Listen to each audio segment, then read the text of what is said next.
All right, that looks great. So, that is the exact time my throat decides to clog up for no reason. Welcome everyone back once again for D&D and Hindsight. Where today we'll be going over Player's Handbook 2, which is the second Player's Handbook. Not really. They just need a title for something, I guess. In any case, I'm Vincent. I'm the Krampus. I'm under rain. Shiv is here. He spoke up. I said I'm here. Okay. Somehow it didn't come through mine. If you not listening isn't my fault. No. No, this was Discord's fault or your microphone's fault. It's one of the two, but yeah. From you saying that I'm Shiv. Right, I'm blaming Discord. And I'm Vincent. And in any case, today we have Player's Handbook 2. Generally considered the start of the good stuff era of 3.5 design, though that's less a hard separation, more of a curve, as they learned more and more of how to design the game and got feedback from their audience about what worked and what didn't, or at least I would hope that's the case, and started constructing books that favored more options that would actually potentially be used, as opposed to flavorful classes whose potential is squandered by bad mechanical clunk or overcautious underpowering that makes them ineffective at the very thing they were designed to do. In other words, the crap we've seen earlier that tends to ruin like their best ideas. There is still some of that, but most of the time it's from exploring new ground and not quite knowing what's too far or okay, and defaulting to a cautious stance rather than thinking of a flavorful thing, make flavorful mechanic, stop thinking about whatever whether this actually works or is just junk and seems to have happened sometimes before. In any case, like the Dungeon Master's Guide 2, this book's cover is an homage to the AD&D First Edition cover, the Player's Handbook, obviously. But now, on with the stuffs. Starting with Chapter 1 of this book, New Classes! Starting with Beguiler, another class built on the War Mage chassis, except this one uses Illusion and Enchantment instead of Evocation spells. Like War Mage, they know and can spontaneously cast their whole spell list, and get additional known enchantment and illusion spells at various levels. They can cast while wearing light armor, though not with shields. Though they do have proficiency with. They do also have proficiency with hand crossbow, rapier, short bow, short sword like a rogue, which is not the only similarity they have to rogues, as they also get trap finding and have a bucket of int skill. A bucket of skills. They get 6+ int skills. Which goes well with their int-based casting and the ambush-based class features that is cloak casting that increases the DC and spell penetration of the spells against targets that are denied their dex to AC against you, and surprise casting, which makes fainting also work with your spells and lets you feint as a move action or a swift action if you have improved feint, the improved feint feat, making this class the best class at fainting, and it's a fucking caster class. This includes prestige classes that were previously designed to feint. This class is actually better at it. Any case, they also get still and silent spell meta magic as free feats because sure, why not? So this class is probably the strongest skill monkey in the game, with a solid spell list full of good things in its two thematic skills, giving it a lot of utility in and out of combat. It's also notable that there are the occasional things on the spell list that aren't actually illusions or enchantments, but they're rare. It's mostly illusions and enchantments. Their one obvious weakness is they don't really do that much in the way of damage, as neither enchantment or illusion schools have much in the way of damaging things outside of Shadow Evocation / Conjuration, which are not actually on their spell list. With that said, this is a solid class to go into, like Shadowcraft Mage, if you did want to do that, from Races of Stone. If you just want to do a blasty build for some reason with this, but that's really not the point. Otherwise, And otherwise, you got a lot of good crowd control trickery from your default spells, with the caveat that things immune to mind affecting effects will kind of suck to deal with a lot of the time, though you do have a few options in this class because the illusions are still there at least. But yeah, not. And moving on to Dragon Shaman, not to be confused with Dragon Fire Adept, which is in Dragon Magic, because God knows I did, and there's a decent chance Shiv would too. Because those classes are actually very close to each other. These two classes are very close to each other. This is a martial variant that... martial as in the martial class from Miniatures Handbook, that occasionally dragon breaths. Each Dragon Shaman chooses one of the primary chromatic or metallic true dragons as its totem dragon, which determines the energy and breath shape it uses for its class features, as well as some additional class skills. The primary feature here being its draconic auras, which are 7 different auras that they eventually learn all of and can switch between each of them as a swift action. They give a better than Bard scaling better than Bard scaling bonuses to themselves or others within 30 feet. It's a +1 at level 1, +2 at level 5, 3 at 10, etc. So these orders include deal 2 times the bonus energy damage to anything that hits you in melee, plus the bonus to melee damage, plus bonus to bluff, diplomacy, and intimidate, 5 times bonus resistance to your specific energy type, plus bonus to listen, spot, and initiative, DRR equal to bonus magic, and fast healing equal to bonus up to half maximum HP. They also gain 3 instances of skill focus feat that need to be used on the 3 skills granted by your totem dragon, a minor at-will spell or constant ability based on which totem dragon they have that they can eventually share with their allies. The Dragon Breath that was previously mentioned, it's con-based for its DC, starts at 2d6, scales to 10d6, starts as a 15-foot cone or a 30-foot line, scales to 60 and 120, but it has the 1d4 round cooldown, so this cannot really be your primary form of attack, though it is a nice AoE to have. Not amazing for damage considering you have, again, the cooldown, but it's still okay. Immunity to paralysis, sleep, and being dragon spooked. They have a lay on hands with double the amount of healing of a paladin that can eventually use parts of its healing to cure, let's see, ability damage, dazed, fatigued, sickened, exhausted, nauseated, stunned, and poisoned, blinded, deafened, or diseased. They also have a small amount of natural armor, immunity to the energy, and once per week free commune spell with your totem dragon thing. Oh yeah, at level 19 they get wings. Because, sure, let's put that really fucking high. With 60 feet of good fly speed. So the biggest problem this class has is 1 to 2 rounds after you use your breath, you have to figure out what the fuck you're going to do. Or for the 1 to 2 rounds after you... for the rounds after you use your breath, you have to figure out what the hell you're going to do. The aura is nice buffing and utility, but not overly broken in anything, and while the breath is decent, it's not overly powerful ability. They don't have much else to do in combat that isn't trying to hit things with a mace to mediocre effect. The better lay on hands is quite good, but not anywhere near good enough to make you the dedicated healer. And also more indicative of the issue with this class, you have a toolkit, but nothing meant to be your normal standard go-to thing you do, and not a big or diverse enough one to fill in most of your actions in a combat or feel amazing outside of that either. It is almost the very definition of almost good. Where it's like, I see what you're going for, and there's some neat things here. Somehow it actually needed more.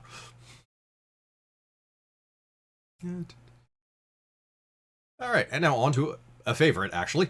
Duskblade. A purpose-built Gish class that hits things and casts spells at the same time. It gets full base attack bonus, fucking somehow. Martial weapon armor and shield proficiency. Int-based spontaneous spell casting with a large number of each level cast per day, but only half the normal caster level. But only, only half. Only goes half as high as a full old caster will. It goes to 5 instead of 10. I could have worded that better myself. And it's drawn from its own spell list, learning only 1 spell level past first. They also get 3+ int free casts of a list of useful cantrips, which are notably not on their cantrip spell lists. Kind of weird in that respect. The ability to ignore spell failure for light armor and light shields that eventually becomes medium and heavy shields. They have proficiency with heavy armor. They never get to ignore spell failure with it, though. They also get the combat casting feat for free, which is just +4 on concentration checks when casting defensively, which is something they're going to do very often because they are meant to cast and be in melee combat. Arcane Channeling, which lets them cast a touch spell as a standard action and deliver it via hitting anything with a melee attack. Or eventually lets them, as a full round attack, apply the spell to everything they hit with their weapon for that round.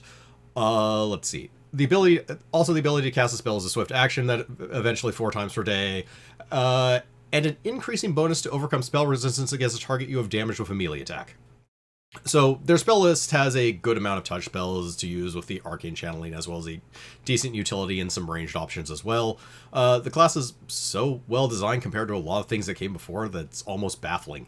They didn't try to make it a dual stat caster. It is allowed to have a full base attack bonus. It gets a larger than normal amount of spells per day to compensate for its casting stat not being its highest priority stat. It's built with utility abilities as well as combat ones. It remembered that spell resistance exists. It is allowed to keep full caster level, and class features are actually designed to work with each other. Oh, and the best part is this is still a tier 3 class with nothing broken about it, because all the shit they did to other casters, both core and prestige, was overcautious nonsense that only served to annoy the person playing the class. This class is a strange departure from things that came before and is kind of a welcome change of pace. See, you don't have to be stupidly precautious with your game design. It's fine. The most broken thing you think that players are allowed to have fun? Yeah, imagine that. You could design a class that's actually fucking fun.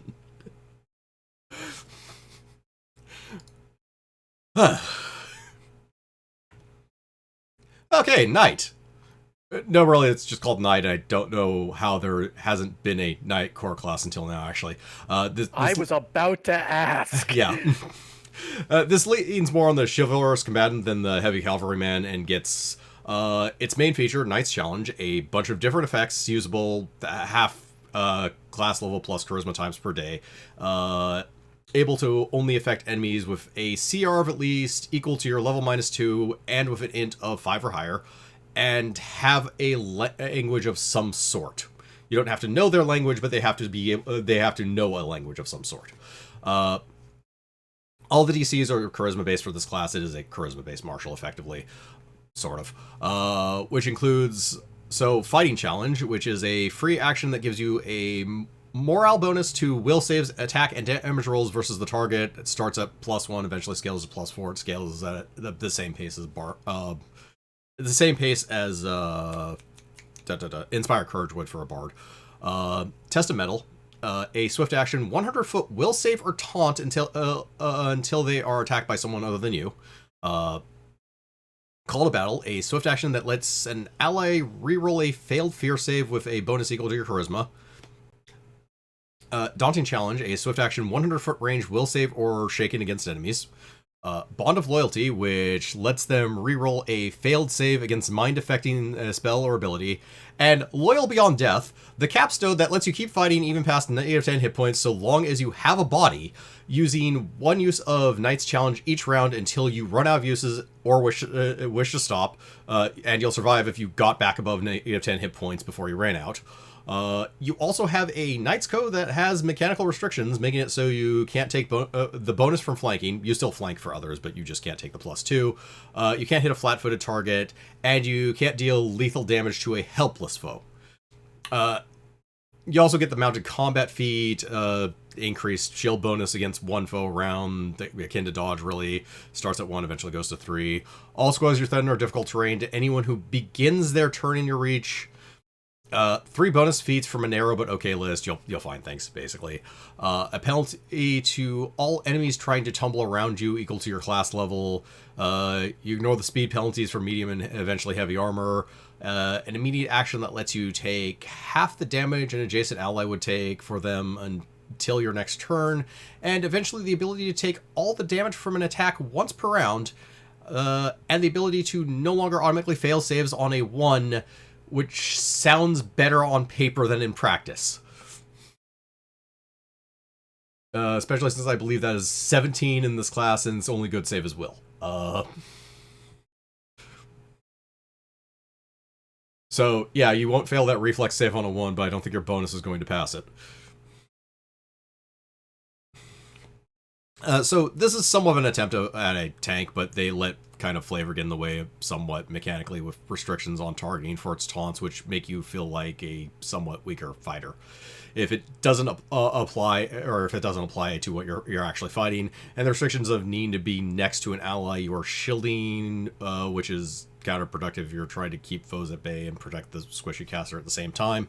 The other tanking issue you have is no damage mitigating abilities of any sort, or particularly better defenses than other classes, other than your minor shield pseudo dodge, and the class has a D12 hit die basically. With all that said, the class looks legitimately fun to play with some clever ability and possibly one of the best base class capstones in all of 3.5. This is a really low bar, but this is just a legitimately amusing capstone. So even if you, and you'll most likely never get to it, but it's still there at least. But yeah, as I said, it's kind of on the... This or Dragon Charmer are the two weaker ones in this book, and even then, they're interesting. Yeah, they're lower tier, but they're at least interesting to run, and like I could find uses for it in campaign, and with a decent amount of optimization, they can be okay. I wish Knight actually dipped a bit better, but all their DCs are class level based, so like the will save 2 taunt is not going to scale. Obviously, the fighter's challenge won't either unless you stay in the class, so it doesn't really dip very well. Let's see. On to Chapter 2, and finally the introduction of alternate class features proper. No more of this level substitution nonsense, just straightforward, take that feature and replace it with this feature. Simple, clean, no fuss. Also, they keep pretending people give a fuck about starting package nonsense, but that's a different matter entirely. Even in 5th edition, they think people care about starter package nonsense. Yeah, I don't know. Do you want to make this class quickly? Yeah, but I can just do that, especially since it's level 1. How many options do I literally have to choose at level 1? That is an awesome barbarian. Independent of anything else we're about to talk about, that guy rocks. That's actually Krusk. So every single image for the in this section for the for the classes is basically advanced iconic. So this is Krusk as a barbarian warlord. But yeah. But yeah, this is also pretty indicative of this entire section. Where here's some character themes you might want, character themes and ideas for like barbarian or whatever other class there is. Nothing mechanical to those, and then there's like one or two ACFs. So for barbarian, it's this awful one called Berserker Strength, where instead of having rages per day, it triggers once you get below a certain number of hit points. And I believe just stays on when you're at that many hit points or lower. There's no limit to the amount of times. Comes back when you actually heal. Does not give a con bonus, because that would be stupid. I was about to say, it's like, how does it handle, I'm below this HP threshold. Con bonus, now I'm above this HP threshold. Yeah. Okay, Instead, that makes sense then. Yeah. Instead you get DR, but yeah. Also makes sense. Yeah. Let's see. And Bard. With Bardic Knack, which is a replacement for Bardic Knowledge. Basically, you have... on any skill you don't have any ranks in, you have... any skill that you have has a minimum effective ranks of half your Bard level. Even if you have 0 normally. Technically can't take a 10 on anything you have Bardic Knack with, but that doesn't really matter much. That was actually an okay replacement for Bardic Knowledge, but it's kind of more of a one or the other. Clerk, which this is where spontaneous domain casting is, and that's pretty much what it says on the tin. Instead of spontaneously casting Cure or Inflict, just pick a domain, you get to do those. Yep. I'll be honest, it's weird that is the alternative and not the base. Kinda. It's more like the base. I kind of see the spontaneous... I know why they went with the spontaneously casting, especially of cures, because that is really what their primary role is, and it is a nice option to just, since there are memorization casters, not force them to memorize the spells they need to do their job, so they can at least have a variety of spells and pretend that they're not going to spontaneously cast them as cures.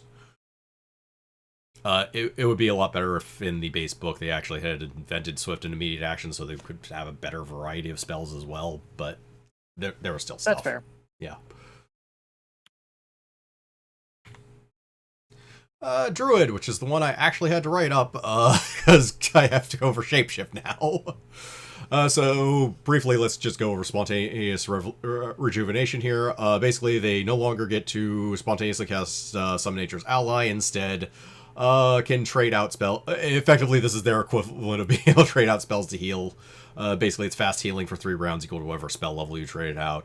It's obviously not good for single target healing, but if everyone is damaged, it's not too bad. Like, fast healing 3 for 3 rounds is going to heal 9. If you have 4 targets, that's a level 3 spell to heal 36 damage.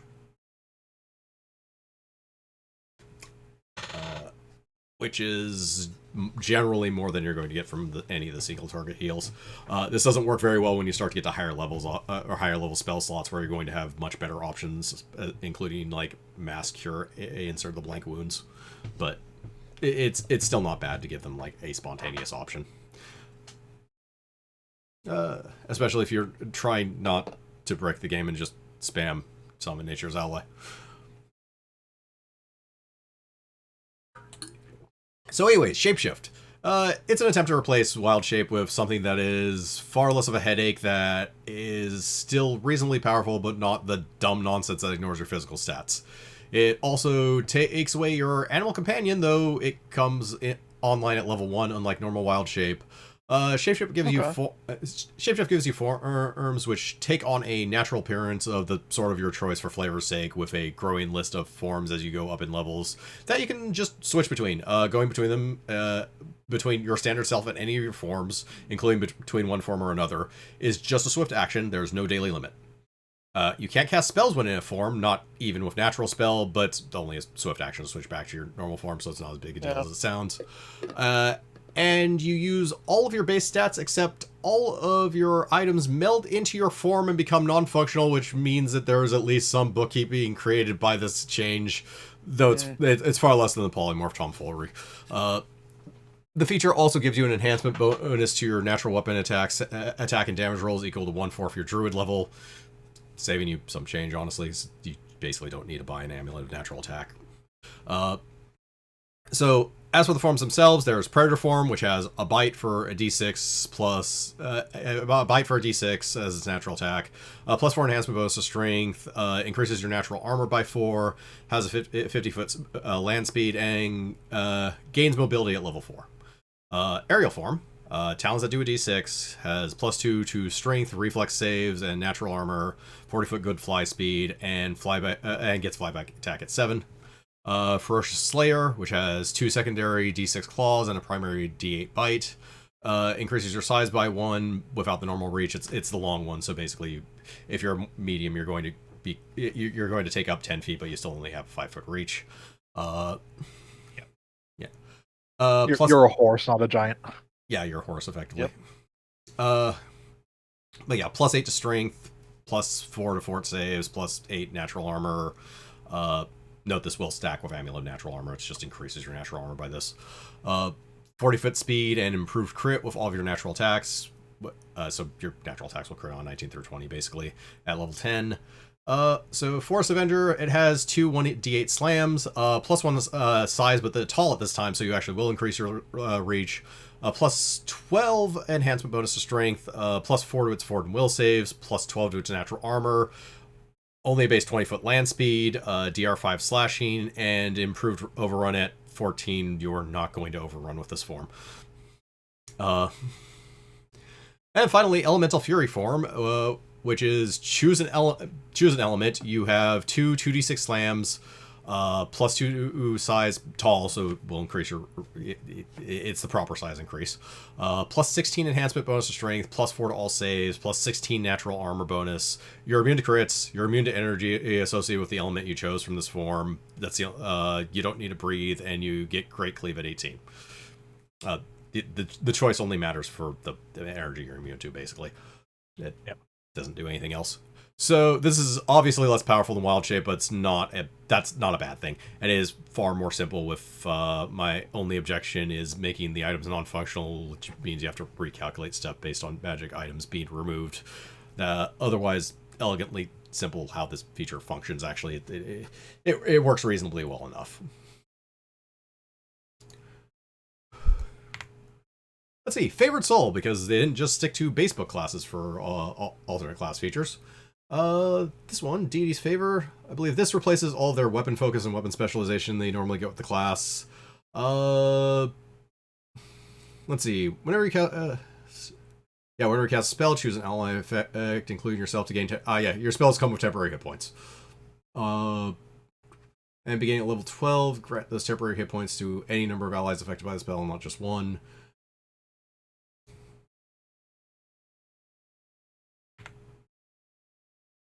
And Fighter, which gets several AC Fs, actually. Let's see. Elusive attack at 6. So, full round action, you can make one attack at your highest attack bonus until start of your next turn. You gain a +2 dodge bonus, which increases eventually to +6 for making only a single attack as a full round attack. Let's see. For 12, these are all place feats, by the way. Because, what the fuck else is Fighter have to replace, practically. At 12, full round attack, make one attack at highest bonus anytime before the start of your next turn. You can use the immediate action to make a melee attack at your highest attack bonus against an enemy that attacks you in melee. Or you can just fucking attack twice. And overpowering And it's level 12, you can attack 3 times. Yes, you can attack 3 times. I mean, I guess they're 2 at the highest attack bonus, but seriously?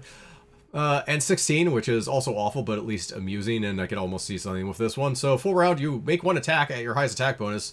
You deal double damage this round of all your attacks. That's not as good at what a level 16 fighter could do, even with a single weapon as a full round, because that would be 4 attacks at that point. But if you can actually manage to get other attacks in the round from various nonsense, all of the attacks are double damage. So, there's at least an idea there. Not entirely sure how you're going to pull it off, but there's an idea there.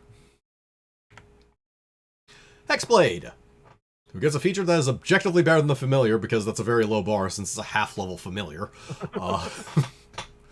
Yeah, so instead they create Illusionary Companion. They takes 24 hours, they pay 100 gold. This thing can never die, so that's just a one-time cost. Enemies adjacent to it have a -2 penalty to their saves and AC. Its speed is equal to yours.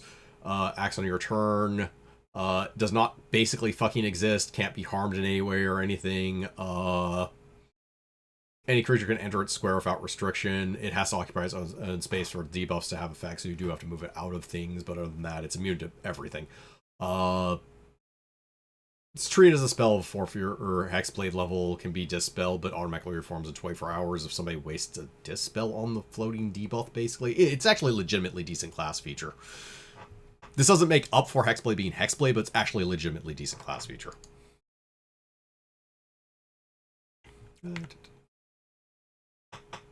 Marshall. Yep, with Adrenaline Boost, so instead of grant move action at 4, I believe this is, they can give out temporary hit points. It's not an amazing amount of temporary hit points from I remember. Let's see. Sorry, temporary hit points at their HP total is no more than half their full total. Oh no, wait, sorry, it doubles the amount if that's the case. Temporary hit points equal to martial level, which is actually, that's right, that was the annoyance with this one, because it actually scales with martial level and is the only thing in the class other than their major aura that scales with level if you do that. Because move action doesn't give a flying fuck. It's used as scale with level, but it's just a move action, so there's nothing about it.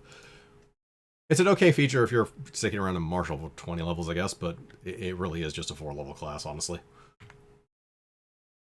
Monk! Hey, you know that bad... Oh, no, wait, no, sorry, that's a different book. Okay, so yeah, select this feature, you don't get flurry... No, wait, no, yeah, you don't get flurry of blows. Full round, you can make one attack with unarmed strike or special monk weapon using your highest attack bonus, but taking a -2 penalty on the roll. If it hits, it deals double damage. If you use this strike to deliver a stunning attack, increase the DC by 2. Which granted, you get this at level 1 at least. So at 5th level, the penalty goes to -1, disappears at 9. At 11, you can make a full 2 attacks, but no more than one on a single creature. Double damage is... Oh, never mind. Yeah, that's the problem. 2 attacks for double damage. Two That's attacks at your highest fine. attack bonus that do double damage, that would probably be fine. Yeah. That's better than just making 4 attacks, because they're both at your highest attack bonus will do the damage of 4 attacks. Yep. They'd have more than 4 attacks at level 11. But yeah. Yeah, but they also have attacks at -5 and -10 that that don't have anywhere. Yeah, that's true too. Yeah, so you're training like damage for accuracy, which is not the worst thing in the world. At 11 they have 3 attacks at full bonus and 1 at -5. Yeah, they come default with 3 attacks at their full bonus.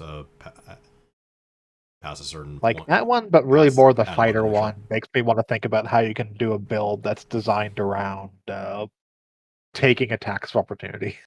Yeah. Honestly, I think the best way of doing that is, well obviously have combat reflexes and an entire other character that moves people around and triggers attacks of opportunity. Because I'm not sure how to do that with fighter. Especially since it's like level 16 in fighter, so you're basically limited to feats to try and make that work. Yeah. Let's see. Paladin, and easily the best alternate class feature in this book, Charging Smite. You don't get the mount. Instead, when you charge and smite evil, you deal 2 extra damage per paladin level to any evil creature you hit. In addition to your normal, you're dealing 3 damage per paladin level to whatever the fuck you hit. Oh, and if you miss, you don't use your smite. That's real nice. That's good. Yeah, it's good. Oh, but yeah, let me remind you of that swift action spell that lets you do double damage when you charge. When at the level you get this level 5, you're adding 10 extra damage onto your smite. Yeah. 15 total from the smite, and then you double it. So yeah, you're double. Someone's dying. Yeah, your smite is doing 30 flat damage in addition to whatever your attack actually deals.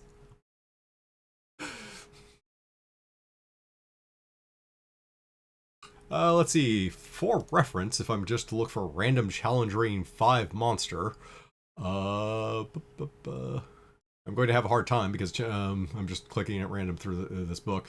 Let's see. Oh, here's one. Bearded Devil. You have a full 45 hit points. DR5 You are silver dead. or good. Yeah, you're basically dead.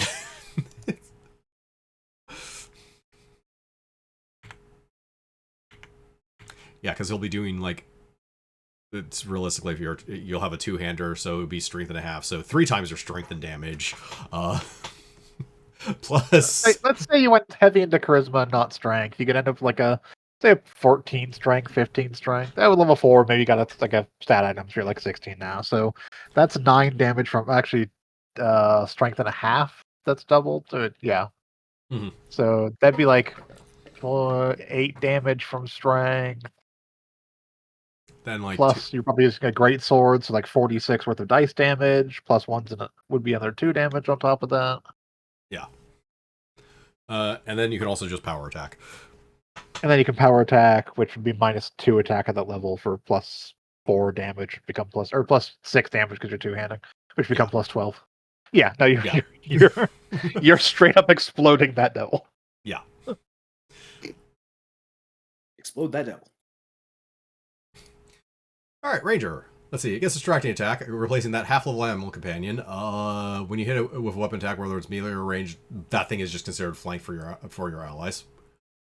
Which, not great or terrible. It's very good for the range build specifically if you have a decent amount of melee because +2 to hit is +2 to hit. That's just good. Yep. And the animal companion being half level is basically an out of combat utility. Otherwise, it's also nice if you have a rogue in the party. Yeah, because just counting as flank gives you sneak attack. Yeah, it makes it very easy for the someone else. You would need someone else there to be the part of it. Yeah. Speaking of Rouge, disruptive attack, which is also a fairly good one. So if you select this, you don't get uncanny dodge at 4. You can instead get it at 8, and you never get improved uncanny dodge, which barely comes up anyways. Proven Uncanny Dog And makes I'm it pretty sure if you want it, you can get it for prestige classes anyways. almost certainly. But yeah, instead, let's see. Through careful study, you find, exploit, blah, blah, blah. Whenever you hit something that's flat-footed, you can sacrifice your sneak attack damage to apply a -5 penalty to the creature's AC. Multiple instances as a stack. There's an extraordinary ability. Oh, by the way, you can do this even if it's immune to the sneak attack damage. Oh, so it's great because it gives you an Yeah. option of things you can do against things that are immune to sneak attack damage. Exactly! Unless it's immune to being flanked, you could just do this instead. Also, if you're making like 5 or 6 attacks and the AC on the thing is actually fairly high, if your first one happens to hit, it might actually be worth throwing away the damage To for do -5, because yeah. -5 is fairly high, especially if other people are going to be attacking it. It's just plain good against a boss of some sort or another because it's an extraordinary ability. There's no save. There's no way around this. It is getting a -5 to its AC. Which are like, there's plenty of cases where just doing the -5 is going to be worth it over sneak attack dice on one attack, no matter what. Just, I just said, making sure the rest of your attacks hit. The rest of the party is also throwing in.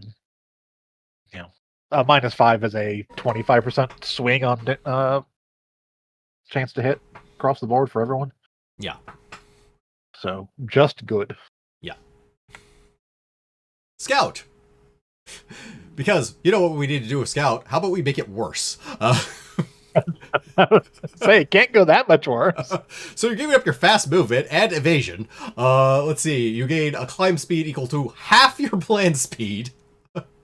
Attack, flight, weapon while climbing. At 11, it becomes fully your entire planned speed. Let's see. The usual climb speed bonuses. 5th level, you also use confining areas to your advantage. Wherever you're staying on ground adjacent to a wall, you get +2 bonus to AC, and opponents gain no bonuses for flanking you. That's it. Oh, sorry. You also lose this if you're wearing medium or heavy armor. That's the entire class, though. You can't really wear That's medium or heavy Scout. armor.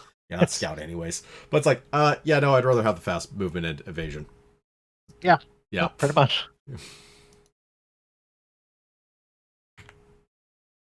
Sorcerer! This is the... I'm not sure how I feel guy's about this rocking out. edit. Yeah. He took off his belts. He's doing a power slide. For also his On a pants. flying carpet. It's the Oh, strength. I didn't even see that was a flying carpet. Yeah. I thought like that it. was just. I thought that was just the way the ground was drawn. This is a... Nowhere near as cool. Yeah. I don't know. I think this is just a strange rock opera Aladdin. Yeah. Seeing the clip I saw from Don to Don today, I approve. All I know is don't you dare close your eyes. Let's see. But yeah. So Meta Magic Specialist, it replaces Familiar, so it's already good. And can just Sorcerer can apply Meta Magic without increasing cast time. Technically, it only works 3+ your int modifier times per day. Okay, sure. Why int? I don't fucking know. Fuck you. There's some That's a venom in response. that one. Yeah, it is a charisma-based caster. You're not gonna probably tank your int anyways. But yeah, why int is kind of my question on that one. It's a principle thing. Yeah, it's still good. I mean, like, No, it's still good. You'd still take it over the familiar because if you're actually using meta magic, because that's the only thing about sorcerers doesn't naturally get any meta magic feats, unlike Yeah. wizard. yeah, get some for free, a couple of them, at least. But yeah, it's still better than the familiar. Yeah, it's still better than familiar. It still shouldn't be int based. Yeah. No, I agree that just make charisma based. Charisma based, con based. Con based would Do be something acceptable, interesting. too. At least it's like not an off stat. It's like dex based. I take dex based.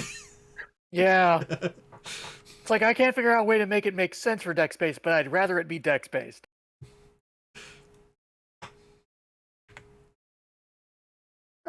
Swashbuckler. Let's see. Take this one. You don't get the dodge feat. So beginning at 5th level, come adept at defending yourself when you have a pair of light weapons. You gain a +2 shield bonus whenever you attack with at least 2 light weapons on your turn. Which, as of this book, if you're a dual wielder past a certain point, you will pretty much always be attacking with 2 light weapons on your turn. Because that there's a feat for them later in this book. So it lets them do standard action attack with 1 each, if I remember correctly. Charge. It's 2 weapon pounds. 2 weapon pounds. Yeah. Yeah. But yeah, it's a good replacement for dodge and its improvements, kind of, because I believe, this also improves, because that's basically just always going to be up. It doesn't add to your touch AC like dodge would, but dodge only works versus one target. This works versus everything that's attacking you, so it is just plain better if you're going to do a dual wield. And goes up plus 10, or goes up plus 5. Yeah, its only issue is you're still a swashbuckler, but which swashbuckler is like a 3-level class. Some people like to commit. I mean, not necessarily a good thing, but some people like to do it. I'm going to pause and acknowledge the fact that we got a subscription. Thank you, Emperor Shiv.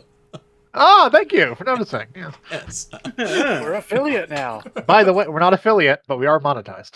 Oh, we're monetized. Yep, they started letting people do pre-monetization before they hit affiliate. We can't pay out until we're affiliates. Okay. But we can. But we can get subs and bits. Oh, Sure. Well, I'll take it. So all the no one who watches us get some subs. Give us bits. We won't notice you give them to us while we're doing the stream. But if we actually do see people starting to give bits some, we'll pay attention. Yeah. In fairness, I do keep chat up, and I think Hunter does as well. Yeah, I got it. It's how I know how to watch out for certain things. Yep. And I saw that, and I had to do a triple check. Like, how? Because when the stream started, I'd already had the page loaded up, so the subscribe option wasn't there. It's there now. Okay. It is there now. Stream. Because I knew that someone. I have no idea who this Emperor Shiv person is. No idea. But they like us enough Could to do be it. literally anyone. All right, Warlock here. Let's see. It replaces Fiendish Resilience, which is so great class feature, I don't even fucking remember what it does. I think this is their DR, actually. So, beginning at 8th level, you can... Yeah, you get a once per day that lets you immolate yourself. You have a damage shield, does a D6 fire. Sorry. That was just... That sounded like a very cruel joke, the way it was delivered. Like, I don't know, immolate himself. But yeah, free action lasts a couple of minutes. Let's see. The really impressive thing is you can do it like more than like once a day. I limited myself once and I'm just fucking dead. Actually, no, it is once a day. Yeah, but I feel like he's gonna live around. He's gonna stick around tomorrow to immolate himself again. I'm not. Exactly, once a day, not once a lifetime. I have a 1 immolation limit. Yeah, eventually goes to 2d6 and 5d6 because I might as well mention that. Is this better than this class feature? I have no fucking idea. I'm not sure why you're sticking around in Warlock half the time anyways. If you figured out some way of getting out of Warlock, you're going to do that. The class features all scale any pluses to caster level, basically. Because we're playing 5th edition, so it's fine to stay in it. Yes. You're playing a completely different class that happens to be named Warlock. It's also good for multi-classing other things, but it's perfectly fine to stay in it. Yes. War Mage, also a really good feature here. Eclectic Learning, so you can take this at 3, 6, 11, or 16, whatever they would normally get their advanced learning. They're picking up extra evocation spells. You could replace any, all, or none of those levels. It's your choice. It's the same idea as advanced learning. You go get another spell, except it's not limited to it's not limited to evocation you get from any spell school, but it has to be -1 from the highest level you can cast. So that just adds versatility to a class that doesn't have as much versatility because it's freaking War Mage. It's pretty solid, actually. It lets them pick up utility. No, that's perfectly fine. Yeah. Let's see. Wizard. Let's see. Immediate Magic, again, replaces Familiar, so is already fairly good, and is probably the most complex class feature here. Also, is interesting in the sense this actually gets integrated into Paizo's rebuild, kind of. So, they gain a spell-like ability that reflects whatever school of magic they chose. Activating the spell-like ability a number of times per day equal to imp bonus. Equivalent spell level of half their... Yeah, the spell level is equivalent to half their wizard level, so it basically scales about the same as their actual casting with their... Yeah. DC is half, so it scales fully. It's basically the equivalent of a spell of your level for DCs and everything as well. Not that part's going to matter too terribly much. Let's see. As far as the features proper go, yeah, Abjuration gets a yeah, these are all, I believe, immediate actions to activate. Yeah. Yeah, immediate action, activate. So yeah, Abjuration is a +2 shield bonus for a round. They're all for a round or immediate, depending on what they do. Conjuration, teleport 10 feet. Actually, really fucking solid. Yeah. Divination, +2 insight on next saving throw you make for your next turn. Yep, instant daze. When enemy that has hit dice equal to or less than your wizard level makes a melee attack against you, you can daze them. Will negates. It's mind affecting effect, but still not terrible. Evocation. That's right. Range attack deals a d6 points of damage per 3 wizard levels. Both attacks resolve simultaneously, so they can't disrupt each other. This is technically a spell-like ability, so that makes sense. Let's see. Create a single mirror image. Last until you're struck or start your next turn. Give 50% miss chance effectively for one attack, yeah. Until it actually triggers. Yeah. Let's see. Necromancy is a curse. If they fail, we'll add -2 penalty on AC and saving throws. Sunshift. Yes. Change form. You get a climb, fly, or swim speed equal to your current land speed. If you activate on your turn, it lasts until your turn. Otherwise, it lasts until the end of your next turn. It's only gonna last until the end of your next turn, so make it kind of count. A -2 AC and saving throws curse that you can't possibly benefit from is just kind of shitty. Let's see. They last until the start of your next turn, unless otherwise noted. Yeah. Yeah, it specifically has to. Oh no, wait, no, because you can use this on your turn. Immediate actions don't have. Immediate actions don't have to be used out of turn. They just can be. Yes, but that one is when a visible enemy within 60 feet targets you with an attack or spell. Okay, so you provoke an attack of opportunity. Yeah, that one has a specific trigger. That one does have a specific trigger.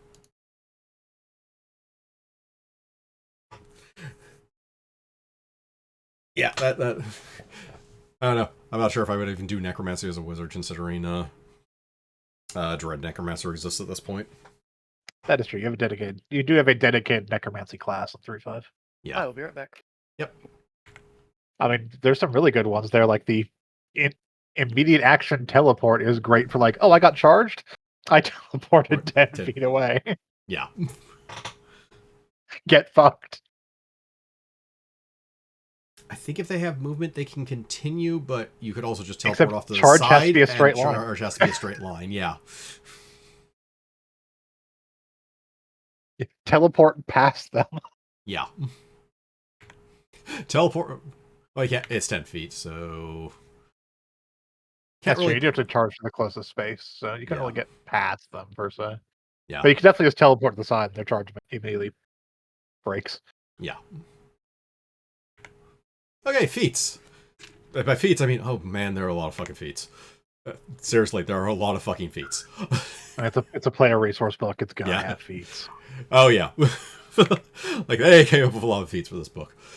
All right, so anyways, starting with the more generalized stuff, arcane thesis here. Yeah.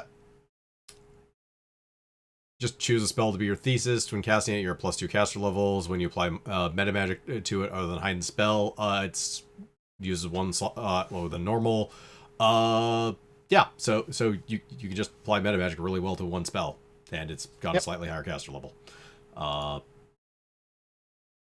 Obviously, better the higher level you are when you take it, the better, because the higher level spell it's going to apply to. But yeah, not bad in general.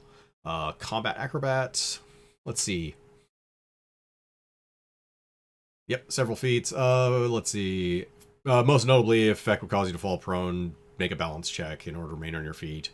Yeah, that's right. This is one of the ones that's like a series of stuff that benefits if you actually have balance, which otherwise is kind of an okay one to have in the first place. Yeah, balance check to ignore up to 4 squares of difficult terrain when moving, which is also just plain good. Treat him as normal. Hazards will still do things, but yeah, it's not actually bad for a movement feat because both of these are circumstances that can come up fairly often. Crossbow sniper, because we can't not have crossbow feat. Okay, this is actually like the most. I almost want to do something with a crossbow feat because it actually lets you add half your dex to damage. It's still not good, but it's like the one that is just the closest to being like, can I do something with crossbows and it's still just still no, correct. It's but still not good. There's hand crossbows, which are kind of okay, but it's like, yeah, it's still not good.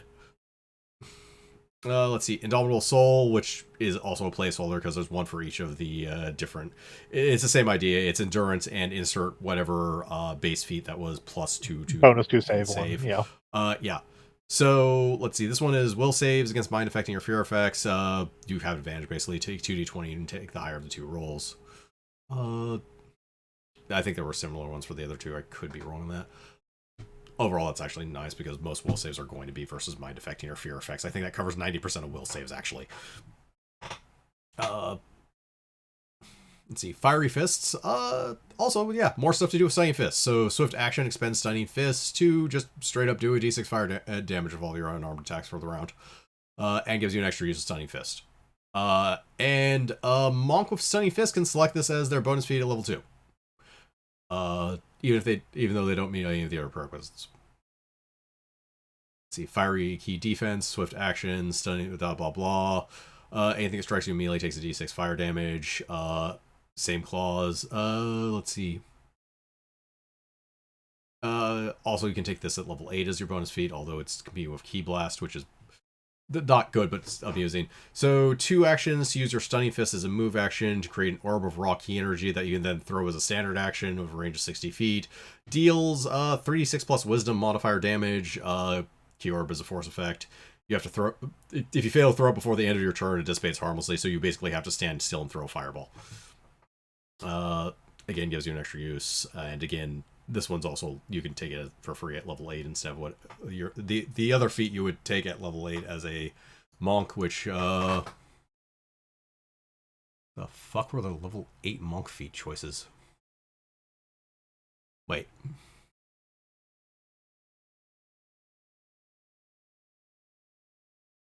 Monk saying if it's complete.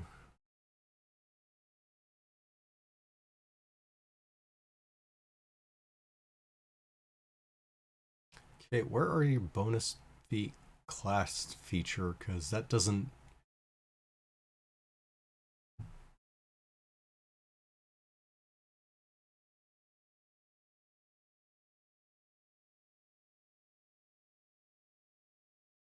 Oh, okay. Monks don't have a bonus feat at 8? No, monks don't have a bonus feat at 8. They have If one, you are 2, able and to 6. successfully fool your DM into letting you take this feat, take a free feat. I will give you this feat for free. You're fucking playing a monk. Maybe they were thinking 6? Yeah, granted, fiery key defense also references bonus feat at level 8, which again, they do not have a bonus feat at level 8. My best guess is they meant to say 6.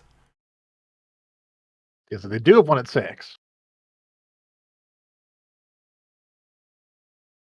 Although Key Blast doesn't work if they use the one at 6. Because it still requires them to have the BAB6 to be able to take, which they wouldn't have until level 8. Oh, they ignore the. Oh wait, that No, one. As long as they have that one specifically requires you to still have the BAB6. So you'd have to multi-class have a BAB6. You'd have to do something else that gets you to attack to take it in place of the 6th level feat. Assuming that's what they meant, but that doesn't work with Key Blast. Nope, free level 8 feet. I mean seriously. Like, I'll give you. Sure, let them have it. Yeah. Who cares? Yeah. I'm playing monk. You can have a bow. Let's see. Shield specialization +1 AC when you have a shield. Again, more of these feats. And a +1 level adjustment. Ah, yes, gain a And a +1. plus- No, it's shield. It's fine. It's not natural armor. It's shield. Oh, that's fair. Yeah. Bounty assault and rapid blitz, which actually lets you spring attack, but now 2 and 3 attacks. They're iterative. Also lets you ignore extra foes when you're doing spring attack. It's not the worst thing in the world, but is way too high because, like, yeah, you can do 2 at the point where you can actually make 3 iterative attacks, and now you can do 3 when well past the point where you can do 4. It's yeah. Let's see. Robolar's Gambit here. Oh yeah, start of your action. You can. That's right. Give anyone who strikes you a +4 bonus to attack and damage rolls, but in return, that's how you do the fighter. Yeah, that's how you do the fighter. The come at me, bro. Yeah, you can have +4 to hit damage me. And I'm gonna fuck you with this sword. Yeah. I no longer wish to fight this man. That's how you make the double damage when you only get to make one attack thing work. Yeah, the combat reflexes, and then you have fucking Robolar's Gambit. Yep. Let's see. Shield Alright, Ward. I'm back. Yep. Welcome back. Welcome back. We're going over feats. But yeah, Shield Ward. Oh. Touch AC for shield. Also apply it to a bunch of combat maneuvers. Let's see.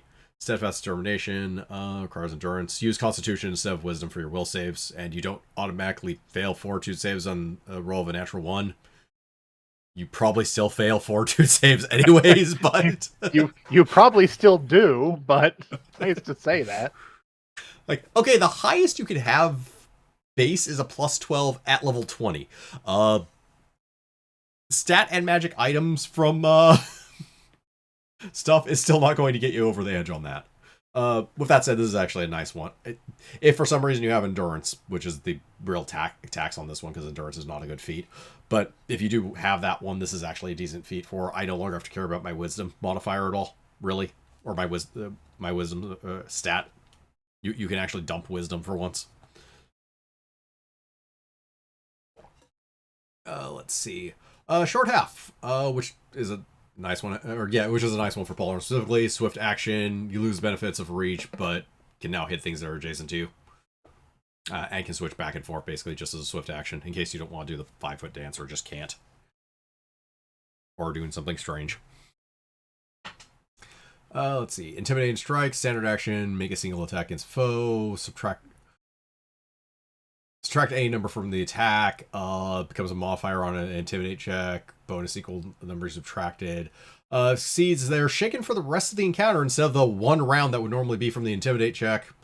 If you're going to just move and attack anyways, this is a decent way of just getting a shaken onto something if you're trying to stack class features basically to get it frightened and or panicked. Yeah, and you don't even have to do the whole thing. You just do like a -1 to hit to get a free intimidate. If you're speccing towards intimidating anyways, you don't need to add a big giant bonus, so you can just take a -1 to hit and do an intimidate check. You do -0 for all it matters, because you don't actually have to subtract anything. That's true, yeah. Yeah. Depends how easy the thing is to hit, honestly. Yeah. It's not a bad feat for helping do something else, basically. Let's see. And Water Spleen Stone, another monk feat.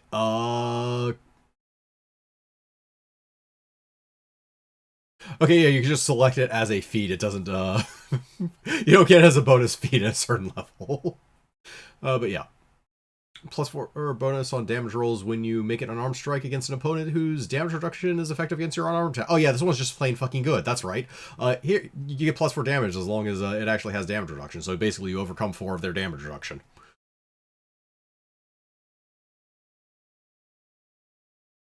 Let's see. Actually, I did mean to move on to the next page. All right. Now what the fighter actually got in this book, because the fighter got some pretty fucking good shit in this book. Melee weapon mastery, and range weapon mastery, which I put the blurb up here for melee weapon mastery. So if you read this, it's like, oh, you gain weapon focus and weapon special benefits for multiple weapons. That would be shit. That's not actually what it does. So you have to be proficient in the weapon, have focus and specialization with the weapon, and a base attack of +8. Yeah, this is just straight +2 in attack and damage with all weapons of bludgeoning, piercing, or slashing. when you take this feat. Oh. It does not do as written here. It does as written here, and it's just fucking good. There's the ranged weapon equivalent, except for which also has the equivalent of choose bludgeoning, piercing, or slashing, which is the stupidest fucking. You could be a character designed around throwing clubs and axes and darts. Like you And thus yourself need to are make aware a of the distinction. boxing glove arrow. I mean, there are actually slashing and bludgeoning you're using arrows, a bow but with regular arrows most of the time. But hey, I said there is the boxing glove arrow.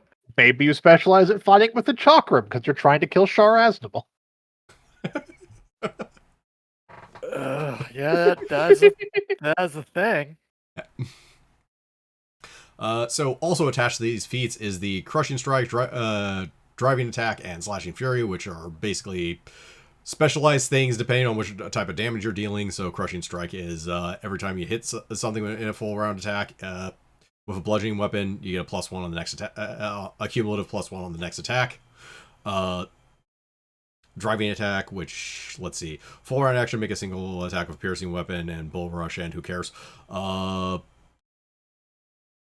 And slashing fury, when you make a standard action attack, you can make 2, but you have a -5 on the first and -10 on the second one. Or when you do a full round action, you can make 1 additional attack, but you have -5 on all of your attacks. Depending on how easy something is to hit, that might still be worth it. Oh yes, and finally, weapon supremacy, the closest thing a fighter ever gets to a capstone in 3.5. You have to have all of the fucking weapon focus and specialization feats and the weapon mastery. That'd be fighter level 18. Fighter does not... let's see, fighter... Oh yes, this is not a fighter bonus feat. You cannot take it as a fighter bonus feat at level 18. You have to take it as your level 18 character feat. That is the only way to get it. You have to stick around for fighter for 18 levels and take it as a feat. So, when fighting with the melee weapon that you choose from this feat, you gain a number of additional bonuses. +4 checks to resist being disarmed. You can wield your weapon against foe that grapples you without penalty, regardless of what the fuck it is. You can wield a great sword while somebody is grappling you. You can make standard attack or full attack as normal. When you make a full attack, you get a +5 on any attack that isn't your first one. And once per round when making an attack roll, you can just take a 10. Oh yeah, I mean, you have +1 AC. Yeah, it is just plain a good series of various bonuses. Also, the grapple thing is just fucking amusing. I grabbed you. Aha! Well, you got right where I want you. And I can just keep hitting you with this great sword. This isn't going as I planned. But yeah. You'll almost never have this class feature because it's a level fucking 18 feed and you had to stick around and fighter for 18 levels, so... That, But that aside, it's a neat pseudo capstone. I actually do legitimately like it. Yeah, and also stuff that 2-weapon fighting got here is 2-weapon pounce and 2-weapon rend. 2-weapon pounce is not exactly pounce. It is whenever you make a charge, you get to attack with both of your weapons instead of just one. You don't get the charge bonus to attack. You take the normal penalty for 2-weapon fighting. It's still good. Notably, a ranger can choose this as one of its 2-weapon or one of its feats if it's using the 2-weapon fighting style, as long as they qualify. And 2-weapon rend, which is just fucking good. Have to be 11. So whenever you hit a opponent with both your weapons, you deal rend damage, which is d6 plus 1.5 times your strength bonus. It's just extra free damage. Yep. Note that you can only do this damage to each target once per round, but if you have enough iterative attacks, you can technically do 2 attacks on multiple different targets and rend multiple different targets in a round. You're almost never going to, but it is a thing you can do. Technically, they do have a spell that is effectively whirlwind attack, except they get attack with both their weapons. Which lets them rend a bunch of people. Yeah, which will let them rend a bunch of people, and that's especially when that spell becomes very worth it. Assuming they have enough targets in melee reach. Or I don't know, dueling razor whips, I forget what it or something. Gives them reach. Let's see. Also in here are ceremony feats, which are not good, but are interesting. effectively gives you access to some rituals that do various things. I believe it's knowledge religion to do stuff based on how many ranks you have. It lets you do various small effects. They're okay, but yeah. Various little bonuses there. Also the combat form feats, which are far more interesting, because let's see, I believe there is one to get. Combat focus is how you get into it. So the first time you make a successful attack in combat, you become combat focused. Lasts for 10 rounds, plus 1 round per each combat form feat you have besides the original one. Initially what it gives is plus 2 bonus to will saves. If you have 3 or more combat feats, however, it's plus 4, and that's kind of the idea of the combat feats while you're in combat while you have your combat focus. Let's see.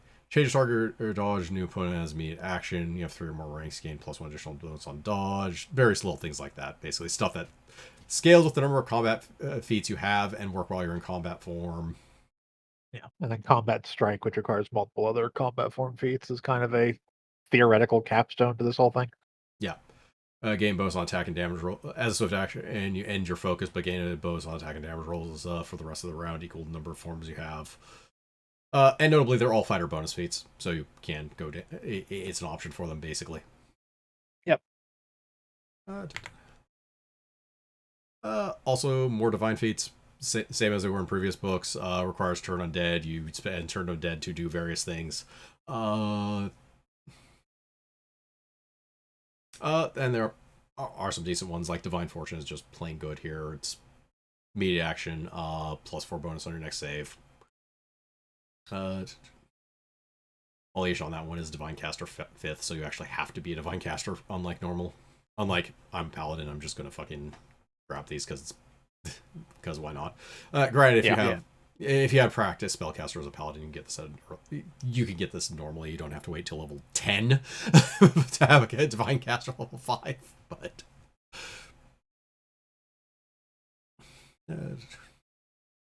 let's see, and heritage feats, or more specifically, 2 more heritages for sorcerer, and is the first time we, I think, encountered the idea that sorcerer can be something other than draconic in heritage. So this is celestial and infernal heritage, and is pretty much what it says on the tin. So basically, the idea that the sorcerers gain its power from having celestial blood or infernal blood instead of draconic blood. And just various heritage feats themed along that way, with the same idea of a lot of them are powered by your spell slots, effectively. Also, new metamagic feats. With blistering and flash frost is the one that stands out the most, but blistering and flash frost are kind of mirrors of each other, where it's basically adds 2 points of fire damage per level of the spell, or 2 points of cold damage per level of the spell. The notable thing about flash frost is if it let's see. If it's an area, it's covered in slippery ice, so you actually make terrain out of this, kind of. Icy area must make a DC 10 balance check or fall prone. Anything that tries to run or charge in here needs a DC 20 balance check to avoid falling. So, a little bit of crowd control added onto an AoE spell, basically. Yep.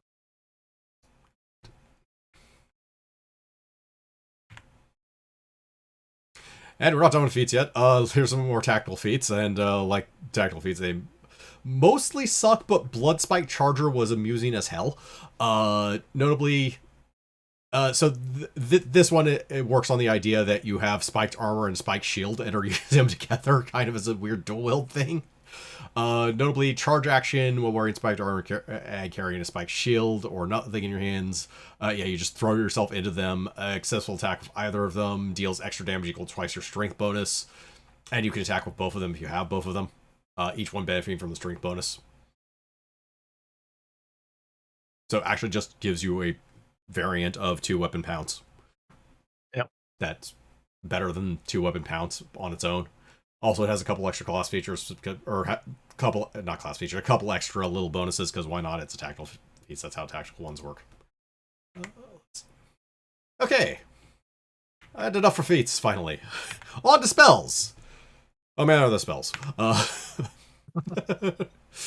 All right, so here, big brick of text. the next big brick of text. Here's A through C. I'm not kidding in this, by the way. So, first, Alter Fortune, which is here for me to be kind of just make a it's level 3, which is easily the lowest level. You actually get a reroll feat, immediate action. It does what it says. Oh yeah, it also costs you 200 experience because God, they overprice rerolls in this in 3.5. I forget how much they freaking charge for this crap. Like a power, a psychic power that just does a flat reroll, from what I remember, is like a level 7 power. Yeah. Big B's Warding Hand. By the way, there was like 6 Big B's insert the blank hand spells or fists or whatever. This is the one that amused me the most, I think. Let's see. Hand of Pure Force. Here's subject ability to move. Oh, yes. There. Change your hindering as a move action. When they attempt to move, they must make a strength check. If they fail, they move at half speed. They can also attack this hand, technically, if they just get annoyed by it. And again, you switch over the hand pushing on the chest when they try and move. Yep. Alright. Blade Brothers. I think this is another one I put here to... Yeah, this is another one I put here to make fun of because it's standard action, works until discharged. So when... During duration of a spell, when one subject attempts a saving throw, both can attempt the saving throw. If either of them succeed, they both succeed. If they both fail, they both fail, even if one of them wasn't a valid target for the spell.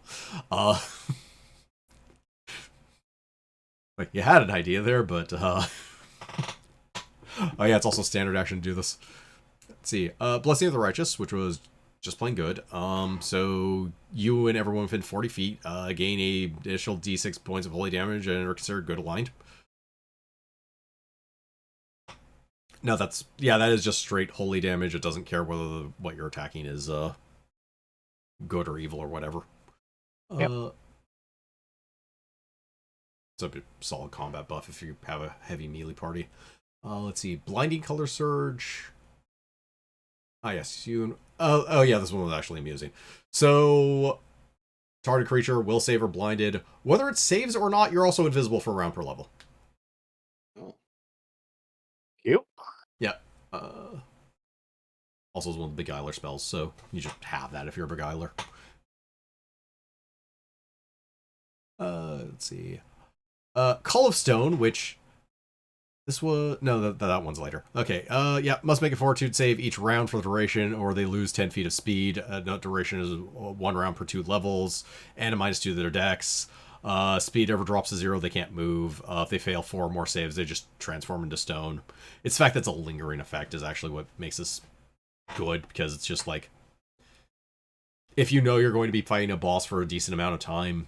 There's a good chance they're going to fail 1 or more of these fortitude saves, and it's dropping both their speed and reducing their dex. So they're not getting away, most likely, if they fail enough of them. It does depend on duration, but even at level 8, this is still going to go for like 4 rounds on its own.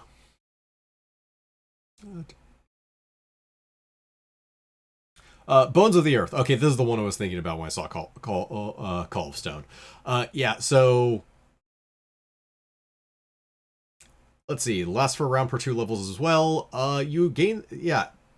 As a standard action, you can summon a pillar, which is a 5-foot square, or takes up the entirety of a 5-foot square, grows 20 feet in height. Can also grow out of a wall. Is kind of mediocre in combat, but the thing about it is these pillars are permanent. They are also AC 3, hardness 8, and 900 hit points. Well, I mean, it is just a 5-foot or 20-foot tall, 5-foot thick brick of dirt. So yeah. Stone, actually, but yeah. Or stone. Yeah, rock. 900 hit points makes sense. So if you need to block a doorway, man, can you block a doorway? Yeah, no, just as a pure utility tool, this is fucking amazing. Let's see, the celerity line, which, okay, let's go to, yes, immediate action, let's see. Gain a move action, but you're dazed on your next turn. Yeah, gain a standard action and gain a full round action. Really, the standard action is the one you actually want. All right, so use that yeah, so of course, use that standard action to cast Time Stop. So you're dazed on the first round of Time Stop. So yeah, you cast this first round of combat at initiative count 517.